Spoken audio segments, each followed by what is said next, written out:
អាថ្នោតអើយបងប្អូនមានឃើញគោខ្ញុំទេនេះទៅណាវាឲ្យរំឃើញសោះ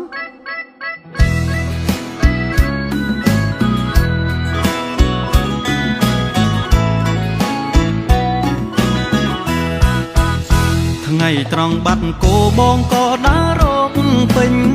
ព្រៃដើរអស់ភូមិបីមិនឃើញគោអីបែរជាឃើញស្ងួនបងភ័យបាត់គោចាញ់ចិត្តដែលភ័យពេលបានជួបអូនប្រាំងប្រែរងាញ័រខ្លួនដូចធ្លាក់ដល់សូនអង្សាជ្រុលសួររកគោហើយក៏ឆ្លៀតសួររឿងគូកំឡងចិត្តស៊ូចាំមិនរអ៊ូចំឡាយស្នេហា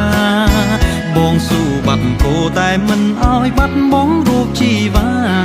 បើមិនទាន់មានសង្សារគូបងហើយកុំសង្ស័យពុករកឃើញគូឯកូនក៏រកឃើញគូមិនបងអងយូរព្រោះខ្លាចមានគូប្រជែងចោលណៃចប់រដូវច្រូតនឹងស្រោតសុំម៉ែចូលស្ដីសន្យាជូនផ្កាស្លាជ័យកាន់ដៃស្រីចូលរោងការពិតសំណាងហួសជួបគ្រោះបែរទៅជាលៀបចិត្តស្នេហ៍ពេញព្រៀបដោយភក្តីភាពស្បត់ថែរក្សាលើខ្នងអាថ្នោតពួកយើងសាងស្នេហ៍ថែអនុសាបងស៊ូកាន់ដៃជីវ៉ាលុះត្រាបងសូនជីវិត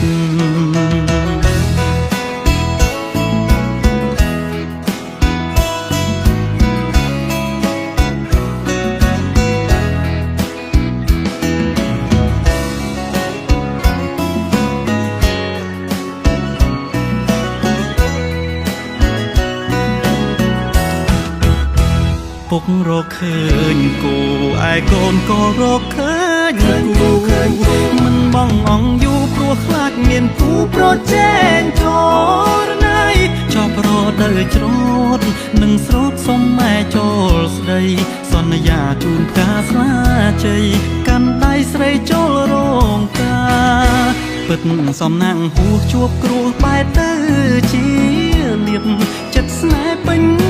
ព្រៀបដោយភក្តីភាពស្បត់ថែរក្សាលើខ្នងអាថ្នោតពួកយើងសាងស្នេហ៍ថែអនុសាបងស៊ូកាន់ដៃជីវ៉ាលុះត្រាបងសូនជីវិត